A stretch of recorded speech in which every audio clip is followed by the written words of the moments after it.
Ամիսներ առաջ Արամ Մելիքյանը հայտնեց, որ ավագ դուստրը Էլիզը առանձին ապրելու որոշում է կայացրել, իսկ ընտանիքը համաձայնվել է այդ որոշմանը հաշվի առնելով Էլիզի տարիքը ու նրա ցանկությունը։ Այս թեմայի մասին հետո խոսել են թե Արամը, թե Էլիզը։ Վերջինս մասնավորապես պարբերաբար հետևորդների հետ կիսվում է առանձին ապրելու առանձնահատկություններով, բարդություններով ու դրական կողմերով։ Էլիզի առանձնանալը ընտանիքից խոսակցությունների տեղիք էր տվել, որ միգուցե նրա և ընտանիքի անդամների միջև հարաբերությունները լարված են։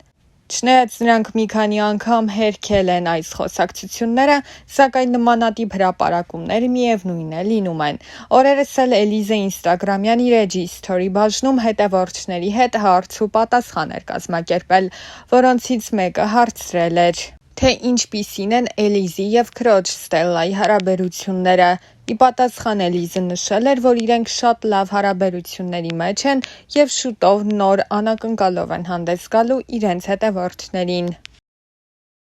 Լիլիթը իր խոսքում նշել էր, որ Էլիզան և Ստելլան որդեգրված չեն, նրանք իրենց դուստրերն են։ Լիլիթը նաև խոստովանել էր, որ ինքն ու Արամը մտածում են 5-րդ երեխան ունենալու մասին և հուսով են, որ նա աղջիկ կլինի։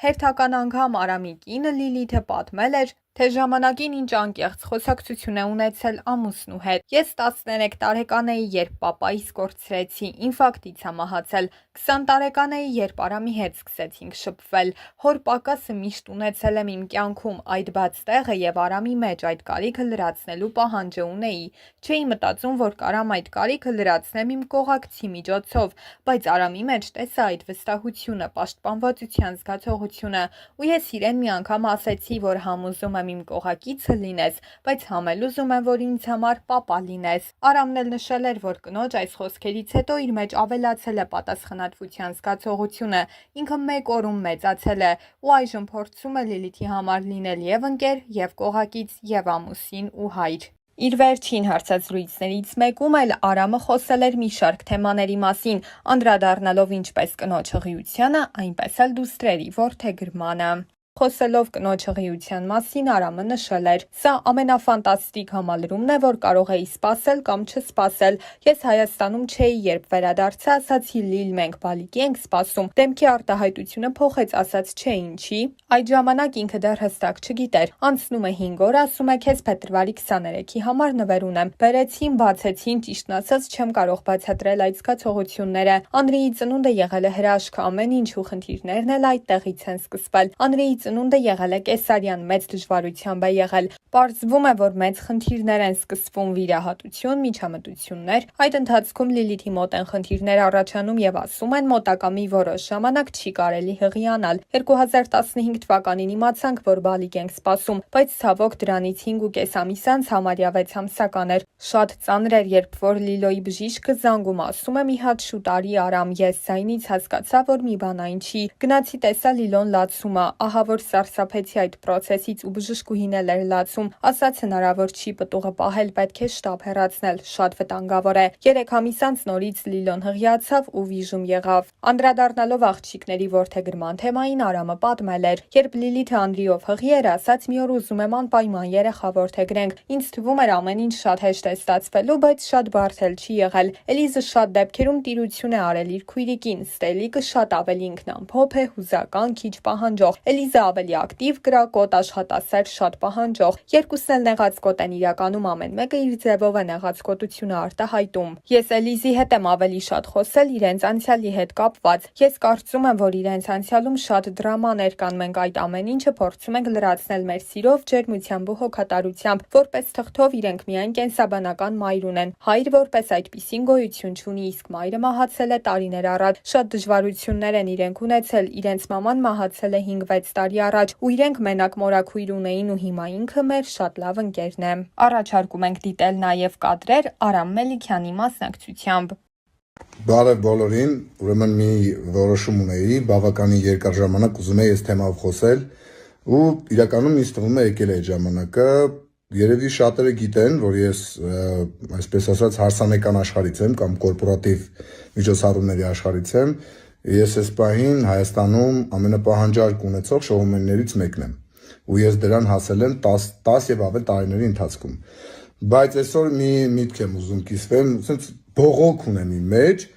որտեղ մեղավոր են բոլորը։ Այսինքն կարող է նաև այդ թվում ես, բայց ամենամեծ մեղավորություն ունի մեր ժողովուրդը, հանրությունը, այսպես ասած։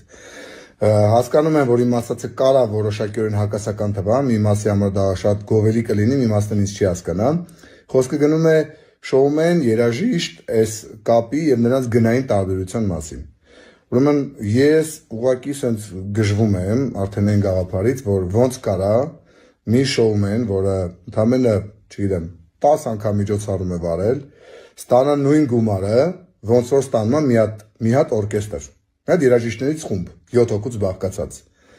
Այդ իմ համար ուղղակի աբսուրդ է։ Նայեք, ես համարվում եմ իրականում թանկ վճարվող շոումեն։ Կրկնում եմ, ես դրան հասել եմ սենց ժամանակի ընթացքում, մեկ-մեկ ինձ մարդիկ ասում են, ոնց որ չելավեք օրկեստր։ Այսինքն ես մի քանի ֆունկցիա եմ իրականացնում միջոցառման ժամանակ։ Բայց հələ ինձ դնենք մի կողմ։ Ես այդ մի հատ բողոք ունեմ, ուզում եմ այդ բողոքը բարձրաձայնեմ, ուզում եմ, որ այդ հարցը որոշակիորեն փոխվի։ Ես գիտեմ բոլոր գրեթե շոումեններին, գոնե գիտեմ հեռակակարգով, գիտեմ գրեթե բոլոր երաժիշտներին, իմ համար մեծ ցավ է, որ երկուսն են նույն աշխատանքն են անում, միջոցառման համար շատ կարևոր ֆունկցիա կատարում են 3 հոգի, հա, ռեստորանը թողենք մի կողմ, սնունդ եւ այլն, դա մեր այդքան կապ չունի։ Շոուի հետ կապված 3 հոգի կա, այսպես ասած։ Վարող, երաժիշտ, DJ։ Արա նույնը DJ-ի հետ կապված։ Մատը մի հատ սիրուն թրաշ ունենում, մի հատ սիրուն պրիչոսկա է անում, 5 անգամ է նվագել։ Արա 5 անգամ է նվագել, ինչ է Instagram-ում իր սիրուն նկարներ գցում, արա տալիս են նույն գումարը, ինչ որ խոսքի մի 3-4 երաժիշտին միասին։ Իսկ գիտեք, որ ինչքան DJ ընկերներ ունեմ, ու ինչքան տաղանդավոր DJ ընկերներ ունեմ, ու ինչքան այդտենց սիրուն թրաշով տղեկ ունեմ, որոնք ֆանտաստիկ երաժիշտներ են, իրանք էլ գիտեն։ Ես ում մասին եմ խոսում։ Այսինքն խոսքը տեսքի մասին չի, խոսքը մոտեցման մասին, հա, որ մեր ժողովուրդը ասում է, մի հատ Instagram-ը նայեմ, Instagram-ը նայում է սիրուն նկարներ, ասում է, մեր մարդն է։ Ախր ջիգարներ, եթե երաժիշտը լավը չի լինում միջոցառման, այդ միջոցառումը չստացվեց։ Մենակ DJ-ով հարսանիքը ինքը սենց մանավանդ մեծ հարսանիքը գրեթե անհնար է պատկերացնել, այսինքն պարտադիր հարսանիքի մասնավորապես ժամանակ հայկական ավանդական հարսանիքի ժամանակ պետք է հնչի կլարնետը, կոպիտ ասած։ Եթե դու չես ուզում ավանդական հարսանիք, օքեյ, դա ուրիշ։ Բայց իմ բողոքը սա է, չի կարելի այդ մոտեցումը տալ, հիմա բացատրում է բողոքը որտեղ է։ Երբ որ վարողը, գիտեմ, օրինակ ասում են ինչքան է ձեր գինը, ասում է 400,000 դրամ վարողը։ Սկսնակ վարող, մի 4 հատ Instagram-ում նկարով սիրուն վիդեո գցել եւ այլն եւ այլն։ 50,000 դրամ էժանացնում են, իրանք մեծ ուրախությամբ վերցնում են։ Հələ բենդը սաղ իրար հետ կարող է վերցնել 500,000 դրամ, ասում են թանկա։ Նայեք, ես վիրավորվում եմ, ես նաև երաժիշտ եմ, բայց դա խնդիրը ուրիշ բան է։ Մեր մոտեցումը պետք է մենք իրականում երաժիշտի հանդեպ խորը հարգանք դրսևորենք, որովհետև երբ որ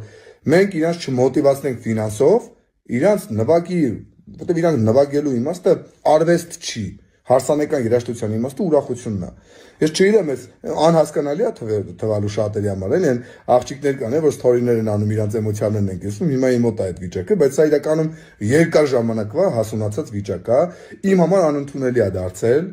մեր բնակչության կողմից վերաբերմունքը դեպի երաժիշտը ու նաև դեպի ճիշտ աշխատող DJ-ը։ Նույն կա DJ, որը ֆանտաստիկ երաժիշտ է, վաստակում է 100-ից 200,000 դրամ ինչ-որ բանի համար եւ կան DJ-ներ, որոնք 4 անգամ նվագել են, մի հատ նկար են գցել, համենը նույն գումարն են վերցնում։ Ես դեմ չեմ ոչ մեկի, բայց ես կողմ եմ արդարության։ Ես գիտեմ, որ այն ինչքան որ ինձ վճարում են, ես ավելին եմ արժանի, նայեք, ես ինչ եմ ասում։ Բայց երբ որ ես իմանում եմ երաժիշտին ինչքան են փոխվել, ես գժվում եմ, նեղվում եմ դրանից։ Ես հասկանում եմ, որ իմ գինը դրա հետ կապ չունի։ Անեշի ես էժանացնեմ իրան եմ բարձր տալու, չէ։ Հա իմանամ կանեմ այդ դաժետի։ Շուկան է թելադրում գինը, որ բարձրանում է, բայց ես հիմա չեմ ջոգում ինչ է կատարվել մեր շուկայի հետ, որ երաժիշտին այդտենց իջացնում են։ Ես խնդրանքը սա, բողոք սա, ախպեր չեմ ջոգում, ոնց արտահայտեմ, որ չի կարելի վերաբերմունք տես լինի երաժիշտի նկատմամբ։ Երաժիշտն պետք է մի քիչ իր պլանկեն բարձրացնի, օբշի բոլոր երաժիշտների մասին է խոսքը գնում։ Որովհետև հիմա 4 հատ վարած վիդուշին ավելի շատ է ստանում, քան 4 հոգի երաժիշտը։ Միջին ռեստորանային երաժիշտը, դա աբսուրդ է։ Դա գժանոց է, դա արդար չի։ Իմ խոսքը դրան է ուղղված։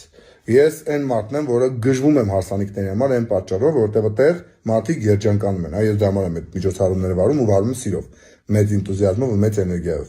Բայց այդտեղ ես անարդարության բաժին եմ տեսնում, բաժինը երաժիշտի հանդեպ վերաբերմունքն է, որի համար անընդունել է։ Նաև խոսքը գնում է DJ-ների մասին, ովքեր երաժիշտ են։ Իրանք էլ են երաժիշտ համարվում։ Այդ շոումեն երաժիշտները, շոումեն DJ-ները, շոումենները, որոնք իրանցից բան չեն ներկայացնում, բայց կարում են Instagram-ով իրանց լավ ծախեն, անա լավ են անում, ծախում են։ Հարցը դա չի։ Կարում են, անում են, բայց ես նեղվում եմ, որ բնակչությունը ունի այդ դրանից զատ երաժիշտի հանդեպ տենց վերաբերմունք, որ դաժե ցածր գինը ասել ակնհայտ է ինքը դա էլ է ուզում էժանացնի։ Հատեղել է մարդ խառնում, որոնց մարդը 40-50 հազար մաքսիմում փող է ստանալու, ինքը տեղել է ուզում գտնի։ Չգիտեմ, անհասկանալի այս մեսիջը ուղղված է բոլորից, որ եկեք գնահատենք երաժիշտին, որովհետև միջոցառման հարսանիքի ամենակարևոր մանավանդ հարսանիքի ամենակարևոր կետը վարողի հետ հավասար դա երաժշտությունն է։ Վարողի հետ հավասար։ Մեկը մի բան է կազմակերպում, մեկը մյուս բան։ Վարողից կախված է շոուն ու միջոցառումը, երաժիշտից կախված է քեֆը։ Վարողից քեֆը կախված չի ընդհանրապես։ Եթե ինչ-որ մեկը մտածում է, որ դուք ինձ կանչում եք դամա ձեր քեֆը լավ անցնում, մոռացեք։ Ինձ կանչում եք ձեր միջոցառումն է լավ անցնում։ Քեֆը ձեր անցնում է, որովհետև կա բեմի վրա նստած պրոֆեսիոնալ երաժիշտ։ Ու փառք Աստծո, մեր երաժիշտների մեծամասնությունը բավականին պրոֆեսիոնալ են։ Զուտ ճաշակի հարց է։ Չգիտեմ, ախպեր, կիսվեցի ու կուզեմ էսի տարածեք, կուզեմ էս խոսքը, մի քիչ ախպեր կարող բանա փոխում, կարող ոչ մի բանը չփոխի։ Չփոխի կջնջեմ կգնա։ Մերսի։